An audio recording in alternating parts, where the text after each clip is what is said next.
right, let me get the tweet out, and we're good to go. Welcome back, everyone. I'm Cale Hammond.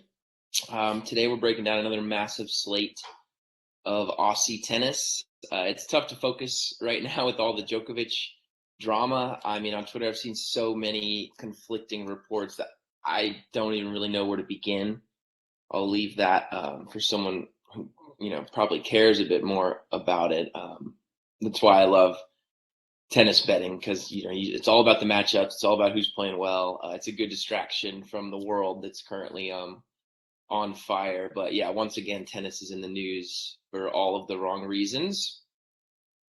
So before we get started, I just wanted to talk some shit on the new Tennis TV app, because if you've used it, it's so bad. It's without a doubt the worst rebrand I can remember in my lifetime.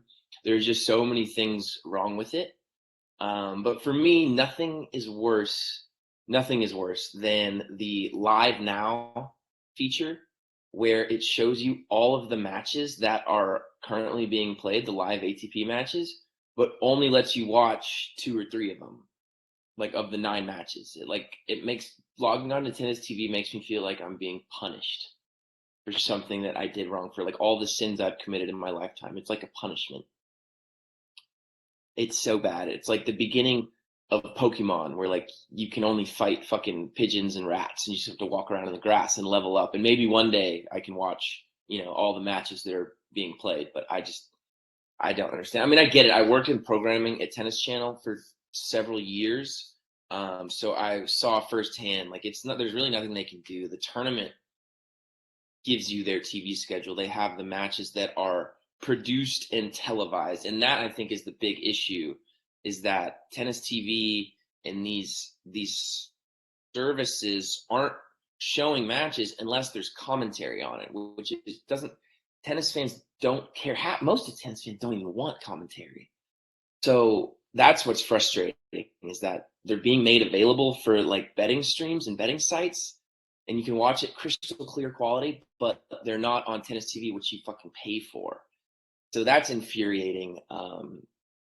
Back to the commentators, we don't really need commentators, especially the commentator for Andy Murray versus Facundo Bagness admitted that he'd never seen Bagness play tennis before.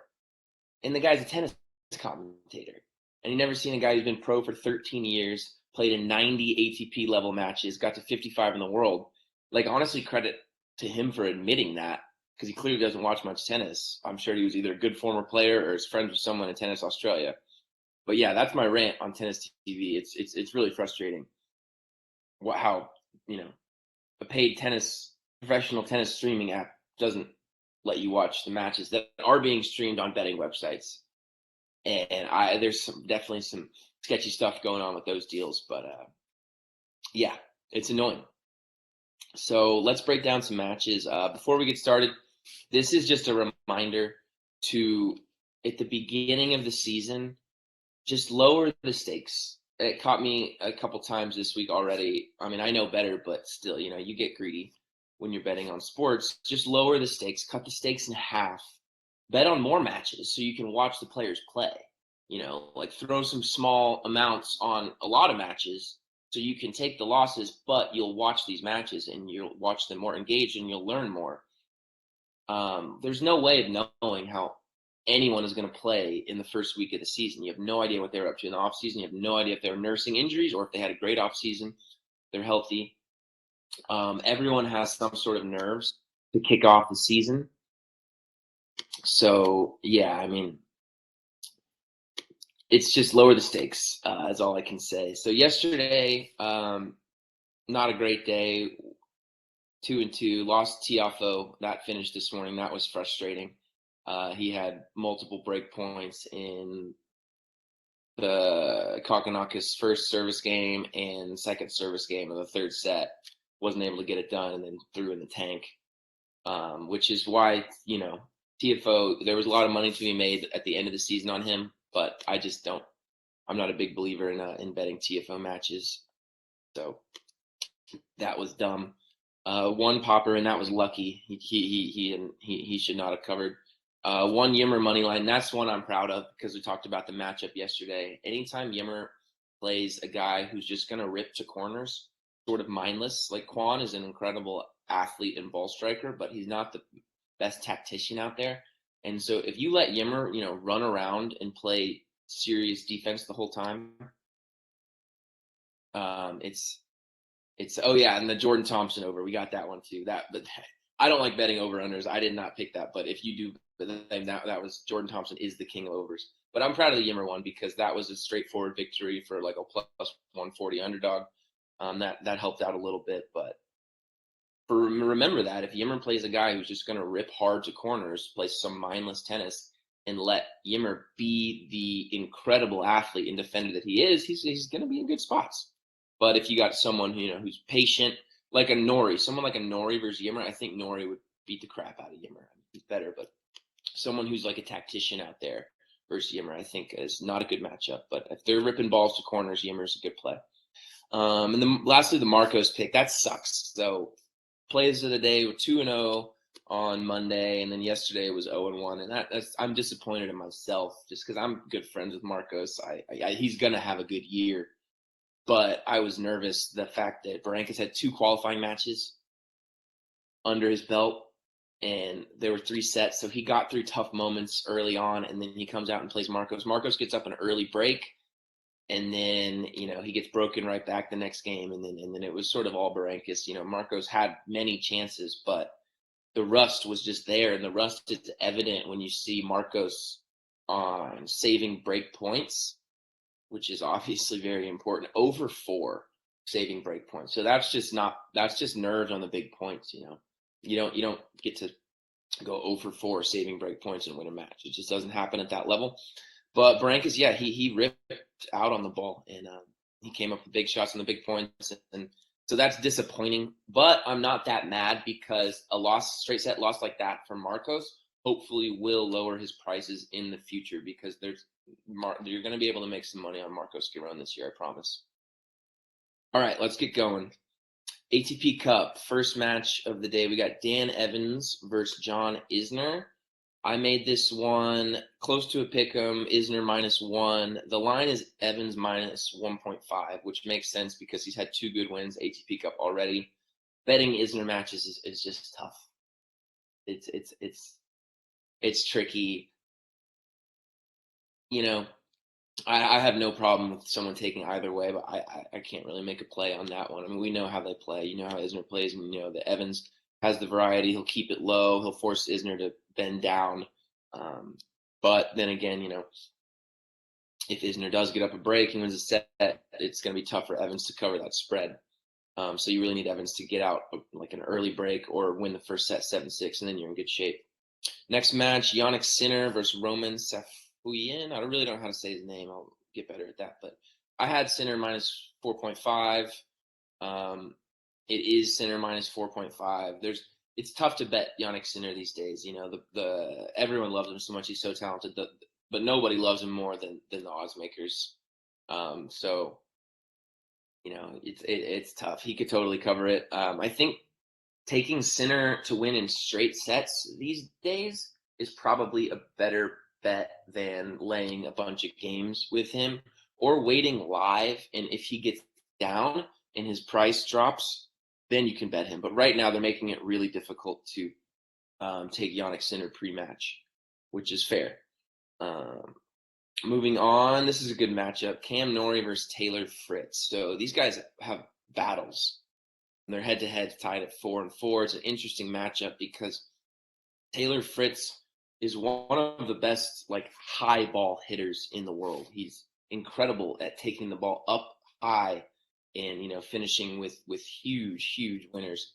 But Norrie, his forehand is up high, and Fritz is great on the rise backhand. He's got that shot. It's money, but his backhand is just this far over the net, keeps it super low.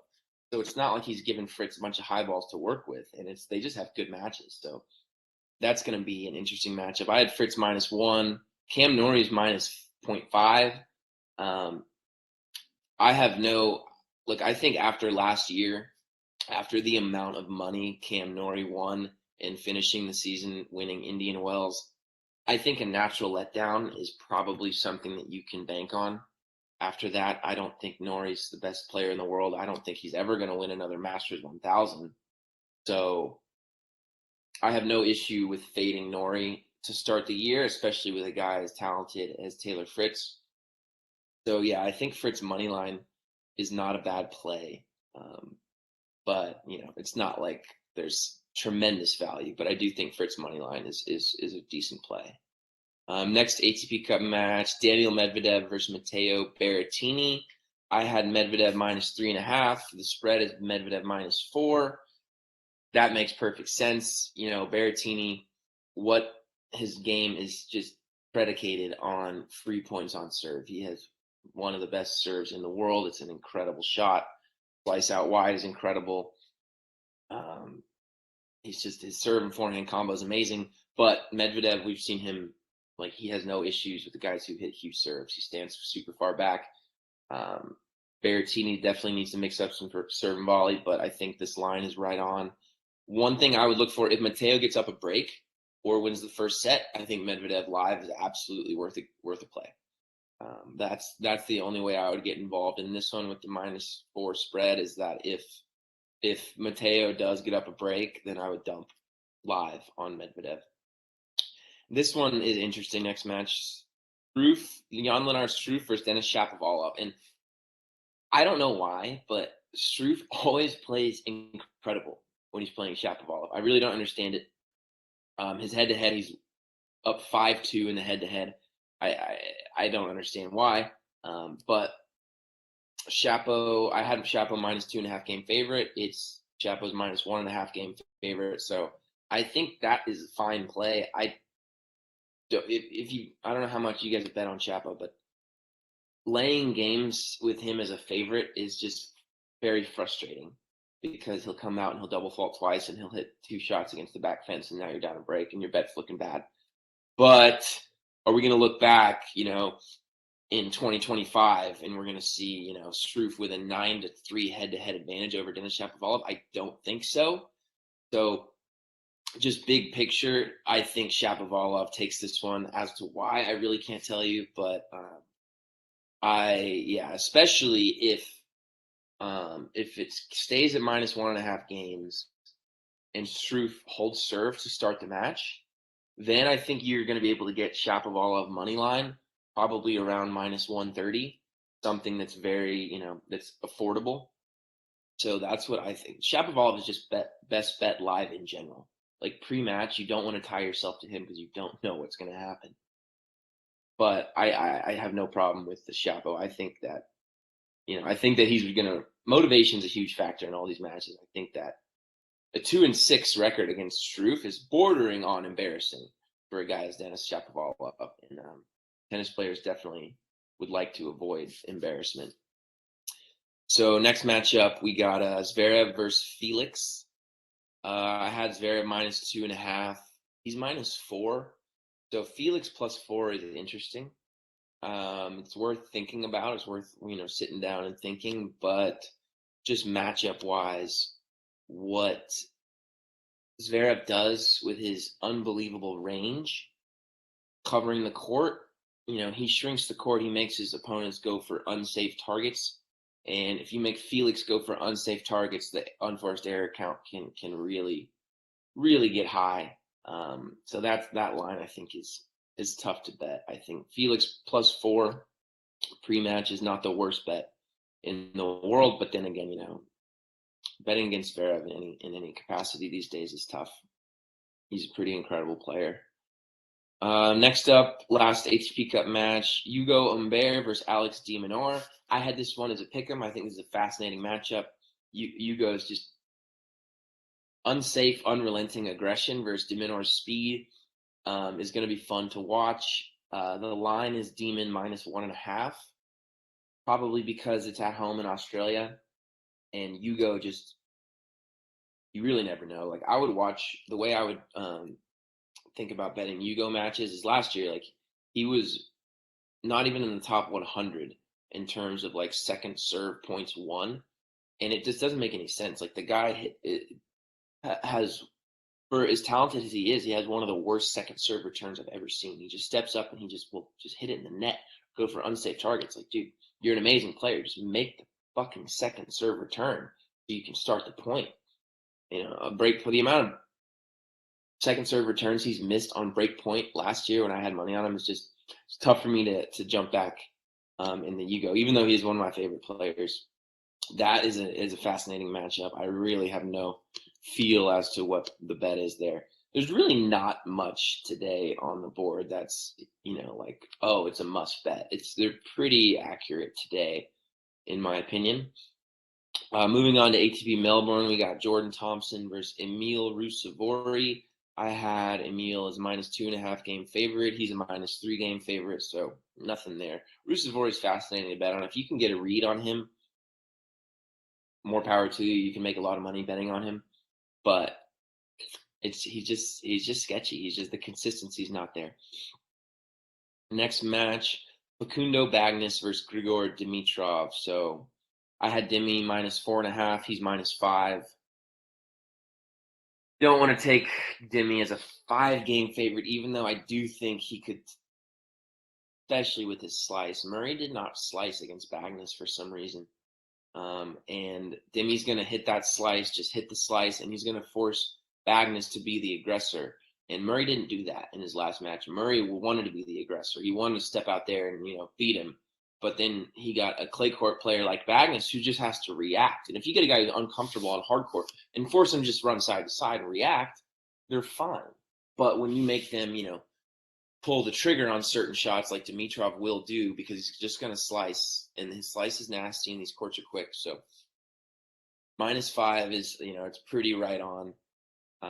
If there is a close first set, then I would look to take Dimitrov live spread if that drops a little bit, because I think we get a 6-2, 6-3 set in here for sure. I just don't know if it's going to be in the beginning or the end. But monitor that match, and if Bagness is keeping it close, I think that there will be a chance to bet Dimitrov.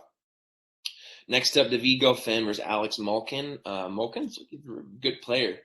He's tough, and we just don't really know Goffin's form at all right now. So if you want to make a bet on Malkin -2, go right ahead. It could absolutely hit. For me, there's just not enough recent Goffin matches to be sure. Another one I would watch live, and if Goffin's rusty, not playing well, I think you can still hop on Malkin. You could probably get a -3.5 full breaks each set if Goffin is not looking good, because he certainly did not look good last year. All right, next up we have Anri Laxanen versus Jaime Munar.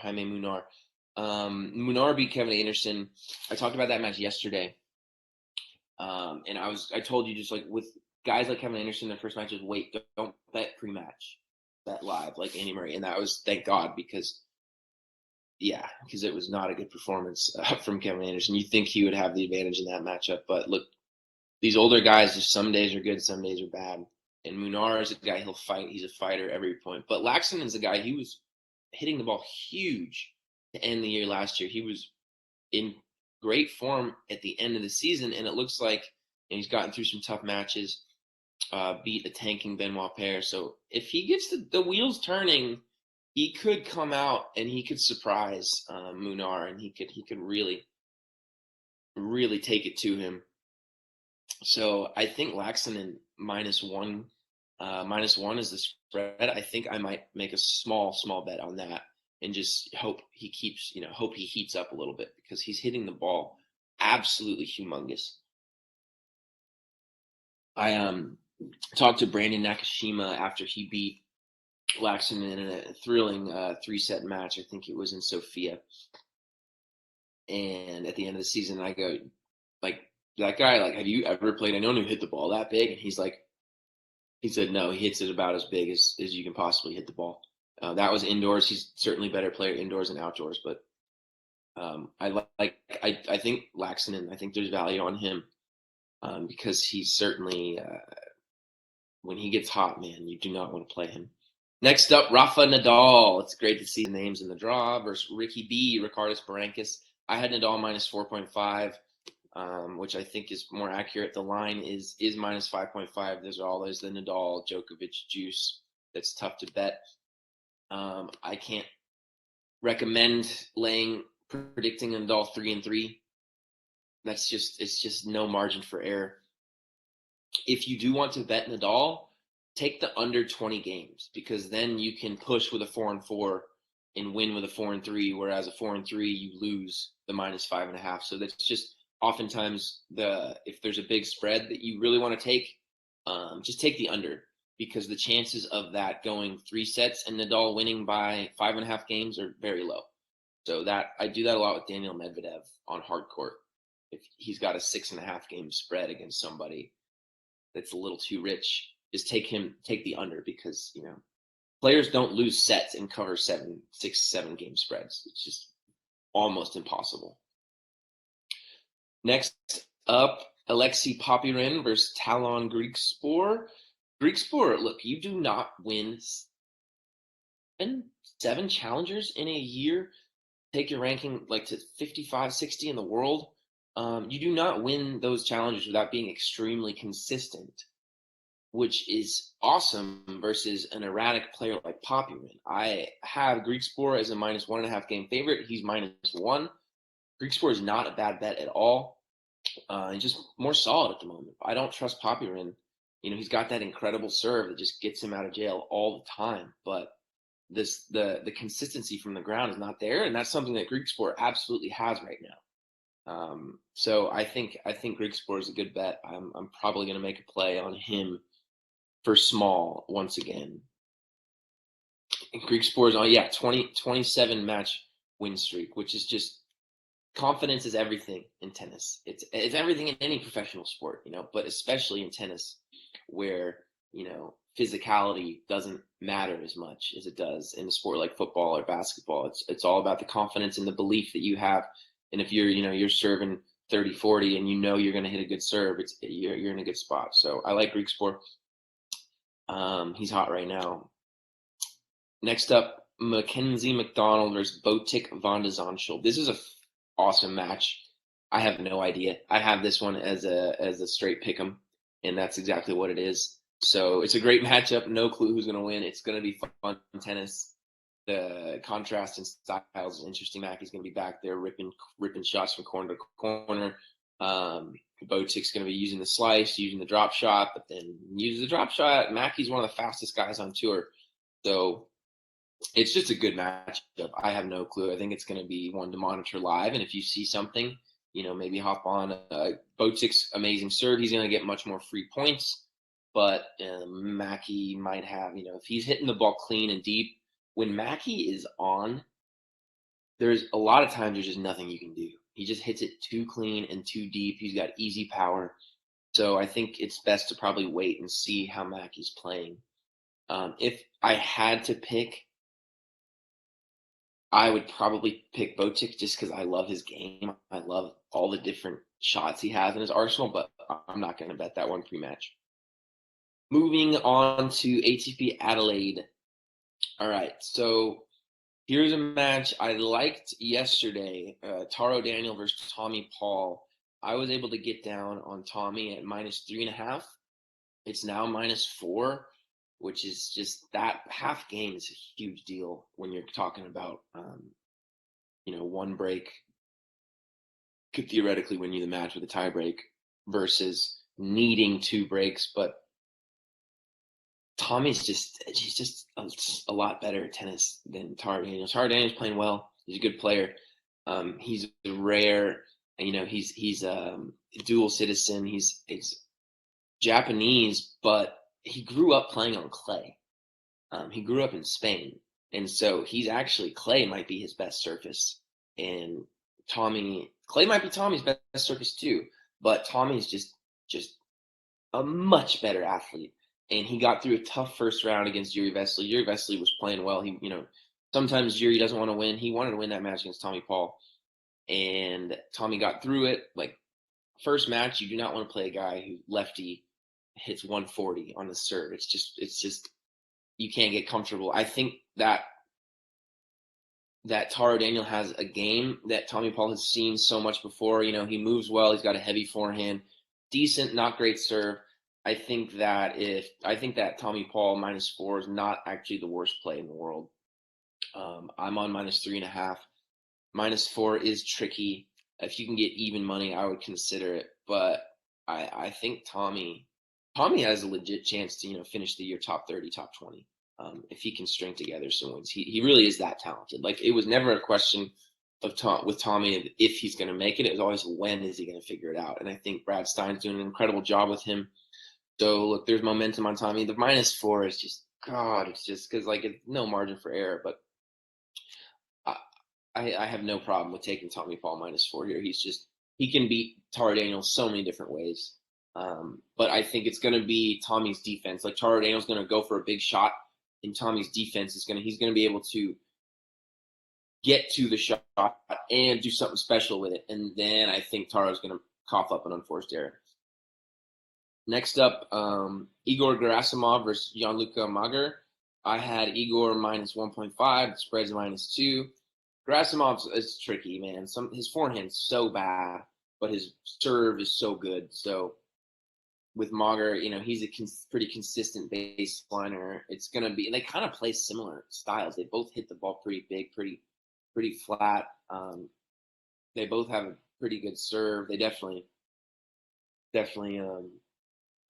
get out of trouble a lot with their serve. But I think Igor is a fine play if you want to take him -2.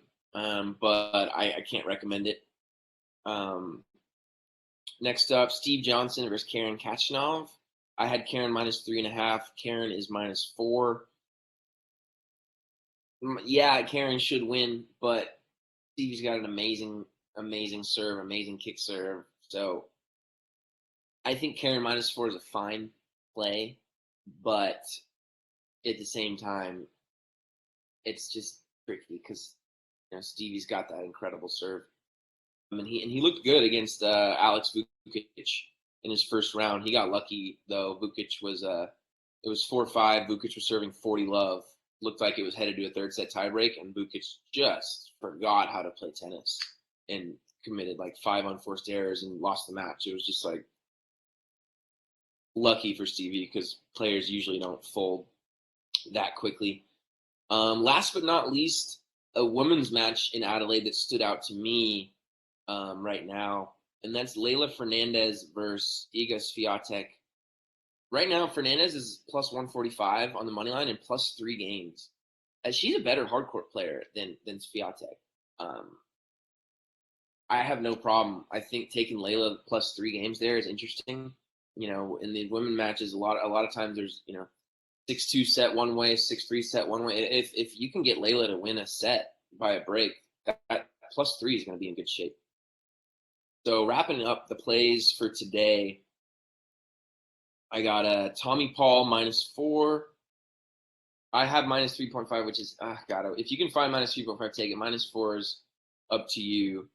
Laxanen -1. I think that's an interesting play for small. All of these cut your stake in half. It's been in beginning of season, because watching these matches is so much more important than winning money. In the first week. Most tennis cappers out there probably won't win money in week 1, but the stuff they learn in week 1 will translate into week 2, and then they'll be able to notice trends, and then they're going to get hot. And then when you get hot is when you really make a lot of money. Fritz moneyline, I have no problem with that play. Shapovalov -1.5. Look, if Struff beats him again, then I don't know what to say, but anything on Shapo pre-match is on the minimum. And then Grigor -1, I like that play. He's just more solid than Popular. And Popular, he's just inconsistent. He's erratic, I think that's a good bet. I think that's probably the play of the day. And then Leylah, I'm going to take Leylah +3 and just see what happens. I think when it's all said and done, Leylah's going to be a better hardcourt player than Iga. So I think that's a good play. So Tommy Paul, Laaksonen, Fritz, Shapovalov, if you want. That's a little sketchy, but I just want to be on the right side of Shapo, finally being okay, dude, fuck you. I'm so much better than you. And then Grigor -1 and Leylah +3. So that's all I've got for today. Thanks so much for tuning in, and yeah, we'll hope to catch a wave and hope to get hot, but don't expect it week 1 of the season. You know how it works. You gotta put in the work before you get hot. All right, thanks so much, everyone. Good luck today.